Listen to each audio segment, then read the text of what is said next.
Hi hello నమస్తే. Red శాండల్వుడ్కి సంబంధించి పవన్ కళ్యాణ్ గారు ప్రైవేట్ జెట్ వేసుకొని శేషాచలం ఆంధ్రప్రదేశ్ శేషాచలం అడవిల్లోకి వెళ్ళి ఒక ఫోటో తీసుకొని సోషల్ మీడియాలో పెట్టి రెడ్ శాండల్వుడ్ మీద యుద్ధం ప్రకటించారు పవన్ కళ్యాణ్ గారు. మంచిదే. Any politician, any corporate, any bureaucrat, బాధ్యతాయుతమైనటువంటి అధికారులు స్మగ్లింగ్ని అడ్డుకుంటాము అంటే మంచిదే. మనం వాళ్ళకి అండగా ఉండాలి. మనం హెల్ప్ చేయాలి. పవన్ కళ్యాణ్కి 100% మనం హెల్ప్ చేయాలి. బట్ అతను ఏదో పెద్దిరెడ్డి రామచంద్రారెడ్డి గారికి సంబంధించిన ఫ్యామిలీ మీద ఏదో ఆరోపణ చేశాడు. వాళ్ళు రీట్వీట్ చేశారు దానికి రిప్లై ఇస్తూ. ఓకే, మరి దాని మీద అంటే ఇతను ఏం ఆరోపణ చేశాడు, అది కరెక్టా లేదా అనేది నా దగ్గర ఆధారాలు లేవు కాబట్టి నేను I'm unable to talk on that. Okay, Peddireddy Ramachandra Reddy గారు మీద వచ్చిన ఆరోపణలు వాళ్ళు ఎలాగ ఇస్తారు సమాధానం, ఈయన ఏం చేస్తున్నాడు అనేది ఆయన దగ్గర ఆధారాలు ఉండేదో చేసి ఉంటాడు. ఓకే, నా దగ్గర ఇన్ఫర్మేషన్ ఎదిగి I'm not talking in that. But what I'm talking is, ఇక్కడ పవన్ కళ్యాణ్ గారు 2015లో ఒక ఇట్లాంటి ఇన్సిడెంట్ జరిగింది రెడ్ శాండల్వుడ్ మీద.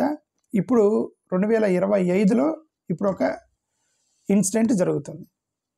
ఓకే, ఈ రెండిట్లో కూడా రెడ్ శాండల్వుడ్కి సంబంధించి ఎన్డీఏ ప్రభుత్వంలోనే ఈ యొక్క గొడవలు వేసింది.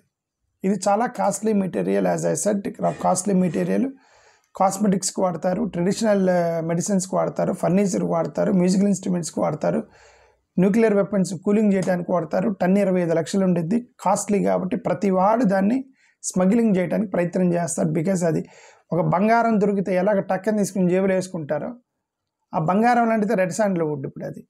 కాకపోతే ఏంటంటే దాన్ని బంగారం వేసుకున్నట్టు జేబులో వేసుకొని దొంగతనం చేయలేరు కాబట్టి దాన్ని డిఫరెంట్ రూట్లో స్మగ్లింగ్ చేయాలి దాన్ని. కాబట్టి these are all people became smugglers. చాలామంది స్మగ్లర్స్ అయ్యారు. ఈ స్మగ్లర్స్ ఆంధ్రప్రదేశ్లో 2015లో 20 మందిని ఎన్కౌంటర్ చేశారు పోలీసులు. అది పెద్ద ఇష్యూ అయింది 2015. అది ఎన్డీఏ గవర్నమెంటే. ఎందుకు ఎన్కౌంటర్ చేశారు? తమిళనాడు నుంచి వచ్చారు. ఎవరు? తమిళనాడు నుంచి ఒక 20 మంది స్మగ్లర్స్ వచ్చి అక్కడ స్మగ్లింగ్ చేస్తుంటే పోలీసులు వాళ్ళని ఎన్కౌంటర్ జరిగింది అన్నారు. ఎన్కౌంటర్ అంటే వాళ్ళు ఏం చెప్పారు పోలీసులు, వాళ్ళు మేము వెళ్ళాము, రెగ్యులర్ చెకప్కి వెళ్ళాము, వాళ్ళు అడ్డుపడ్డారు, వాళ్ళు మా మీద కత్తులు కడాలతో దాడి చేశారు, అందుకని మేము ఎన్కౌంటర్ చేయాల్సి వచ్చిందని పోలీసులు చెప్పారు. కానీ నిజానికి అక్కడ చూసిన ఐ విట్నెస్లు, ఫోరెన్సిక్ ఎవిడెన్సు, పోస్ట్ మార్టం రిపోర్ట్లు ఇవన్నీ ఏం చెప్పాయంటే వాళ్ళని స్పెసిఫికల్గా వాళ్ళని ఎన్కౌంటర్ చేశారు, చాలా దగ్గర నుండి కాల్చారని పోస్ట్ మార్టం రిపోర్ట్ చెప్పింది. అంటే అర్థం they did encounter. Okay, fake encounter చేశారు. వాళ్ళని బస్సులో ఉన్న వాళ్ళని దించి కాల్చారట. ఎందుకు పోలీసులు అలా స్మగ్లర్స్ని బస్సులో ఉన్న వాళ్ళని దించి 20 మందిని కాల్చి చంపారంటే, అంతకుముందే 2 ఫారెస్ట్ ఆఫీసర్స్ని చంపేశారట వీళ్ళు స్మగ్లర్స్. 2014లో 2 ఆంధ్రప్రదేశ్కి సంబంధించిన ఫారెస్ట్ ఆఫీసర్స్ని స్మగ్లింగ్ చేస్తున్నప్పుడు రెడ్ శాండల్వుడ్కి సంబంధించి వాళ్ళని చంపారని ప్రతీకారంతో పోలీసులు, ఆంధ్ర పోలీసులు తమిళనాడుకి సంబంధించిన 20 మందిని షూట్అవుట్ చేశారు, ఫేక్ ఎన్కౌంటర్ చేశారు. తర్వాత ఇంకా ఫేక్ ఎన్కౌంటర్లు జరిగిన తర్వాత హ్యూమన్ రైట్స్ కమిషన్ వాళ్ళు, లీగల్ వాళ్ళు వీళ్ళు, పోలీసులు, కోర్టులు అవి ఎలాగో వస్తాయి.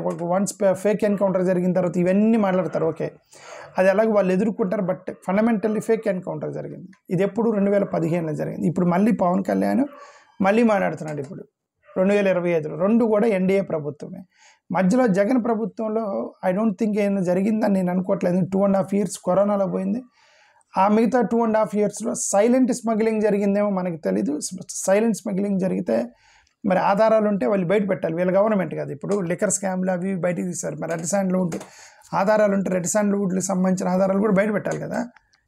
ఓకే, అది పెడితే అది నిజమాలేదు తెలిసింది. But as of now news పేపర్లను బట్టి పోలీస్ ఎన్కౌంటర్లు, పోలీస్ అరెస్టులు వీటన్నిటిని బట్టి చేస్తే వైసీపీ గవర్నమెంట్లో పెద్దగా లేదు. కానీ సైట్స్ రికార్డ్స్ అనండి, CITS అని ఒక రికార్డ్స్ ఉంటాయి, గవర్నమెంట్ రికార్డ్స్ ఉంటాయి. ఓకే, ఈ సైట్స్ రికార్డ్స్ ప్రకారం 2016 నుంచి 2020 మధ్యలో, 2016 నుంచి 20 మధ్యలో, రిమెంబర్ 19-20 కరోనా పీరియడ్, ఆ టైంలో ఎలాంటి జగన్ టైంలో గవర్నమెంట్లో జరగాలి. అంటే అర్థం ప్యూర్గా చంద్రబాబు నాయుడు గారికి సంబంధించిన గవర్నమెంట్లోనే 16 నుంచి 20 మధ్యలో 20,000 టన్నులు ఇల్లీగల్గా స్మగ్లింగ్ జరిగింది ఇండియా నుంచి అని, అది కూడా ఆంధ్రప్రదేశ్ నుంచే ఎక్కువగా అని సైట్స్ రికార్డ్స్ చెప్తున్నాయి, CITS రికార్డ్స్ చెప్పింది. ఓకే, 20,000 టన్నుల వరకు ఇల్లీగల్ స్మగ్లింగ్ చేశారట, ఎక్స్పోర్ట్ చేశారట ఇండియా నుంచి వేరే దేశాలకి. దాంట్లో ఎక్కువగా ఆంధ్రప్రదేశ్ నుంచి అంట. మరి అది ఎవరిది గవర్నమెంట్? చంద్రబాబు నాయుడు గారి గవర్నమెంట్ కదా. ఓకే, అయితే ఇవన్నీ కూడా చెన్నై, టూటికోరిన్ అక్కడి నుంచి చైనాకి షిప్పింగ్లో వెళ్ళారట, షిప్పింగ్లో చేస్తారట.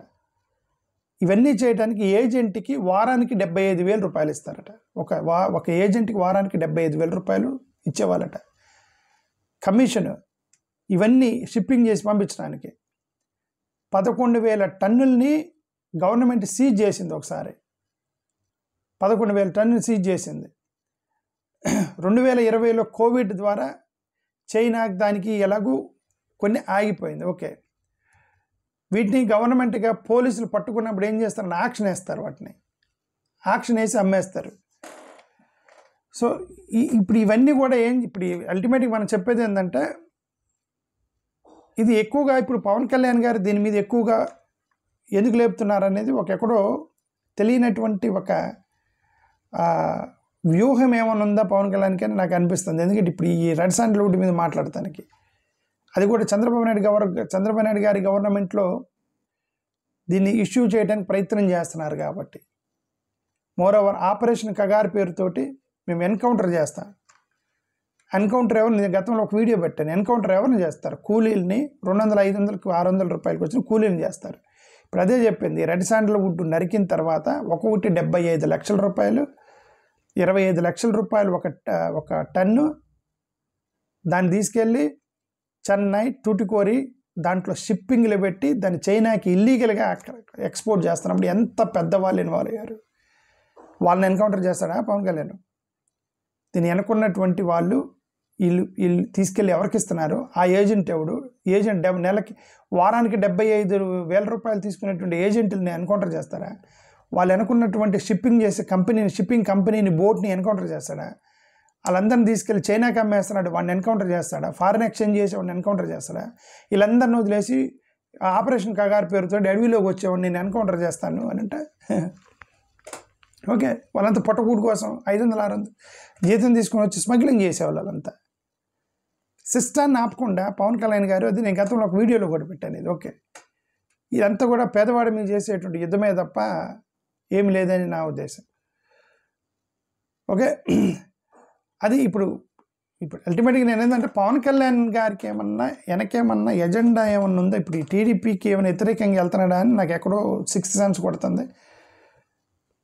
ఎందుకంటే 2015లో చర్చ వచ్చింది, ఇప్పుడు మళ్ళీ 2025లో చర్చ వచ్చింది దానికి సంబంధించి. ఇది ఎన్డీఏ గవర్నమెంట్, చంద్రబాబు నాయుడు గారి గవర్నమెంట్. ఇప్పుడు నేను స్మగ్లింగ్ చేస్తున్నారు అని చంద్రబాబు నాయుడు గారిని అనలేక వైసీపీ గవర్నమెంట్లో ఉన్నట్టు పెద్దిరెడ్డి రామచంద్రరెడ్డి ఫ్యామిలీ మీద అంటున్నాడేమో నాకు అనుమానం. ఓకే, చంద్రబాబు నాయుడు వాళ్ళ ఓన్ గవర్నమెంట్ని అక్యూజ్ చేసుకోలేక అతను వైసీపీని అంటున్నాడేమో నా అనుమానం. ఇది అలా తెగి ఇది తెగిద్దని నేను అనుకోండి. ఇది తెగి పవన్ కళ్యాణ్, బీజేపీ కలిసి అపోజిషన్లోకి వెళ్ళి ఐ థింక్ చంద్రబాబు నాయుడుకి వ్యతిరేకంగా కొట్లాడతారేమో నాకు ఎక్కడో 6th సెన్స్ కొడుతుంది. ఏదో వ్యూహంలో వెళ్తున్నారేమో నాకు అనిపిస్తుంది.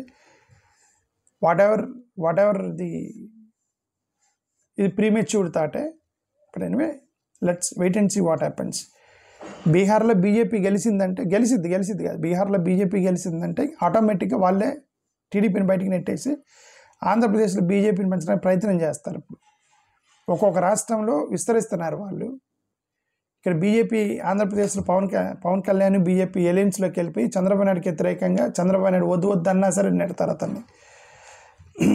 ఓకే, ఎందుకంటే because they want to build their party in Andhra Pradesh. బీహార్లో గెలిస్తే జరిగేది అదే. బీహార్లో బీజేపీ గవర్నమెంట్ ఫామ్ చేస్తే ఇక్కడ ఆంధ్రప్రదేశ్లో జరిగేది అదే. కూటమిని బెయిల్ చేస్తారు ఇక్కడ, so that they may increase the vote bank in Andhra Pradesh BJP వాళ్ళు. మేబీ ఈ సిమ్టమ్స్ అన్నీ నాకు అలానే కనిపిస్తున్నాయి. పవన్ కళ్యాణ్ ఇప్పుడు పట్టుకొని వెళ్ళి తిరుగుతున్నాడు గవర్నమెంట్కి. వాళ్ళ గవర్నమెంట్లో నేను మీ అంతు తెలుస్తాము, వాళ్ళ ఇదంటే మీ గవర్నమెంట్లో అంతు తెలిసేది చేయాలి. దానికి ఎడావుడి ఎందుకు, ఈ క్యాంపెయినింగ్ ఎందుకు? ఫోటోలు సోషల్ మీడియాలో ఎందుకు ఇవి? ఎవరు చేయాలి? రాజకీయ నాయకుడు చేయాలా? స్మగ్లింగ్ని పట్టుకునేది రాజకీయ నాయకుడా? పవన్ కళ్యాణ్ చేసేదాన్ని. అక్కడ యాంటీ స్మగ్లింగ్ ఏమంటారు, యాంటీ స్మగ్లింగ్ ఫోర్స్ ఏదో ఉంది కదా, ఆంధ్రప్రదేశ్ గవర్నమెంట్, ఇది పోలీసులు ఉన్నారు కదా, okay, anti smuggling task force వాళ్ళు కదా చేయాలి. పవన్ కళ్యాణ్ గారు anti smuggling task force phone చేసి ఏమంటే రెడ్ శాండ్లర్ జరుగుతుంది మీరు చేయండి అని ఆర్డర్ ఇవ్వాలి. వాళ్ళు వెళ్తారు, వాళ్ళు గన్నులు కత్తులు పట్టుకొని పోయి వాళ్ళని వాళ్ళని ఎన్కౌంటర్ చేసినట్టు వాళ్ళని పట్టుకొని కాలుస్తారా చంపుతారా అనేది పోలీసులు చేస్తారు. ఇప్పుడు ఈయన ఇది వేసుకొని చాపర్ వేసుకొని ప్రైవేట్ జట్లో వెళ్ళి ఫోటోలు తీసుకొని సోషల్ మీడియాలో పెట్టి ఇదంతా కూడా ఏదో పొలిటికల్లీ అడ్వర్టైజ్మెంట్ లాగా నాకు అనిపించింది. ఏదో జరిగిద్ది అనుకుంటా త్వరలో ఈ కూటమిలో అనేది నాకు అనిపిస్తుంది. థ్యాంక్ యూ, నమస్కారం.